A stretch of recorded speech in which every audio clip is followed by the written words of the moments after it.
See, everything in known creation, known and unknown, has the flower of life. We already know about the Fibonacci sequence and all the different symbolic understandings to what brings you the formulation of what life is, right?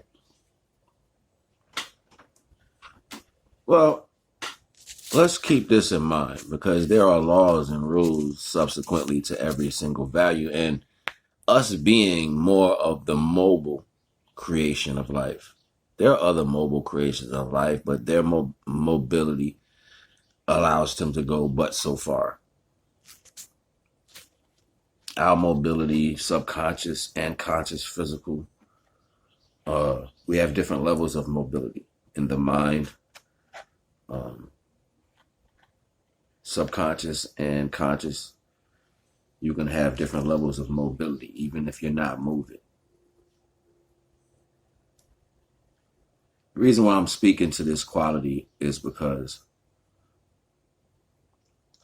there's a natural order that allows us to be connected to everything that has a spiritual contract, so to say.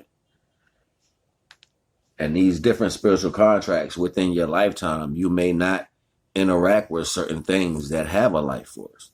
That's because particularly that experience is not for you yet. It's for someone else. And if you get a chance to experience this individual, experiencing something that you have yet to experience, be mindful because you are watching this person experience something that for some reason you're dialed into at that very moment. So that means subsequently in the near future or probably the far future, you will experience it as well.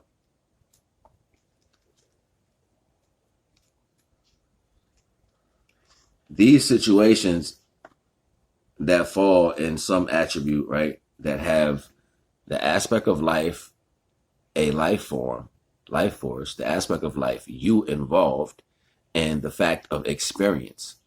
This is telling you the respect value of dealing with everything on both scales, on contrastal aspects, the yin and yang. You are the samadhi. You are the middle of everything. You can choose to digress and migrate to either side, when it comes to understanding or experiencing whatever you're doing. You can be on this side of things against the concept, or you can just experience things in the dead smack of it, seeing both sides of it, getting an understanding of everything. No judgment, just a clear understanding. And this is where we fall victim at when we make rules in this country, in this world, for people and stuff of that matter. The rules that we are making, they kind of veer off to one side instead of the experience being made, travel through and have a clear perception of both understandings.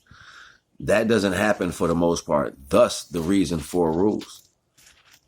You got to understand, authority parties only set rules via the idea of maybe seeing that their family may go through the circumstance, so they make rules according to that benefit or whatever have you. Like, you don't really never see rules that benefit people in the aspect of prosperity or security growth.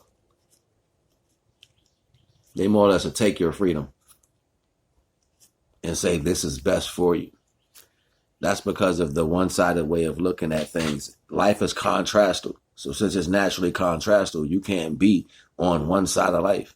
That just defeats the purpose. Like, you know what I mean? So once you understand that, then you can start making the laws and the rules from the middle understanding of everything. That is samadhi. So like koi fish, they swim together, but they don't touch. And you see that little line of water in between the two fish. That is samadhi. That one person that separates itself from both sides, the middle, the red, the blue, and it's just that one line in the middle. That is samadhi. That is divine. So we can't feel no type of way about somebody who is an excessive drinker and talk shit in your neighborhood. You know he's a drunk. Are you gonna beat him up? No, because he does what he do. You're not gonna stop him from doing that. He has to choose that. But then you have other rules that says you can't do this with something that's natural. That's like a direct attack on the natural principle of things. It has nothing to do with just setting laws. That's an attack on natural principles. Let me make sure you will never do this because I say so. You can't say that. That, like you saying that doesn't you can put 1,000 laws and rules. You can kill motherfuckers for that, but you're gonna kill people in the act of why they're doing what they do. Life has to be learned, and you have to respect every life sequence. And sometimes you may be traveling through that life sequence to understand that life's purpose. Whether it is you understanding the life of a flower or a life of an animal or a life of somebody else, you have to come through with the right understanding of how you're doing these things and setting motions and rules that benefit particular sides, subsequently not knowing the complete story before you make the rule. That's a detriment. It is what it is. You know what I mean? It just is what it is. So moreover than that, you know what I mean? We're not based on the higher enough. I'm not going to say we aren't, you know what I'm saying? Because I can't speak for myself. I mean, I don't think, because I'm not the government. I don't make the laws. And I'm not other people who speak loudly to be heard when they believe XYZ about whatever anybody else is doing. I'm for what if it makes you happy, go for it. I don't give a shit. Just don't do that shit around me if I'm not with it. That's the type of energy I'm on. Because you got to learn through your own life.